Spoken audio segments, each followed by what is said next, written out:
আসসালামু আলাইকুম আপনারা প্রিয় দর্শক কেমন আছেন? আশা করি ভালো আছেন। প্রিয় দর্শক, প্রাইমারি নিয়োগে নারীদের 60% বক্তব্যটি মন্ত্রী হওয়ার পরে বলেননি ডক্টর মিলন। চলুন আমরা বিস্তারিত তথ্য জেনে নিই দ্য ডেইলি কম্পাসের রিপোর্টের মাধ্যমে। 20 ফেব্রুয়ারি 2024 2:10 এই প্রতিবেদনটি প্রকাশিত হয়েছে।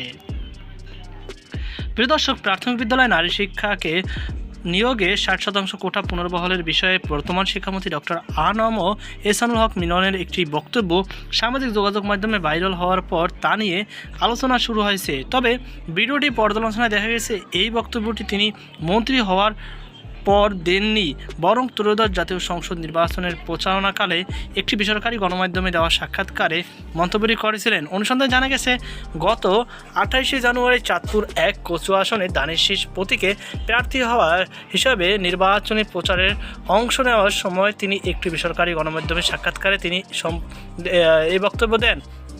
সম্প্রতি সেই সাক্ষাৎকারের একটি অংশ সামাজিক যোগাযোগ মাধ্যমে ছড়িয়ে পড়ে এবং তা নিয়ে বিভ্রান্তি তৈরি হয়।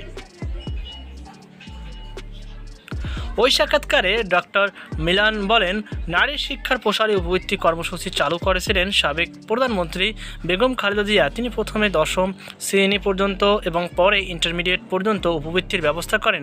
পুনরায় দায়িত্ব পেলে তার ডিগ্রি পর্যায়ে পর্যন্ত সম্প্রসারণের ঘোষণা দেওয়া হয়েছিল বলেও তিনি উল্লেখ করেন। একই সঙ্গে তিনি বলেন, তারেক রহমান ডিগ্রি লেভেলের পর্যায়ে পর্যন্ত উপবৃত্তি কার্যক্রম সম্প্রসারণ করবেন। প্রাথমিক বিদ্যালয় নিয়োগ সম্পর্কে তিনি বলেন, নারীরা ইন্টারমিডিয়েট পাস করার পর প্রাথমিক বিদ্যালয় শিক্ষিকার নিয়োগে ক্ষেত্রে 60% কোটা নির্ধারণ করা হয়েছিল, যা পরবর্তী সময়ে বিগত সরকার বাতিল করে। সেই কোটা পুনর্বহাল করা হবে বলেও তিনি সাক্ষাৎকারে উল্লেখ করেছেন।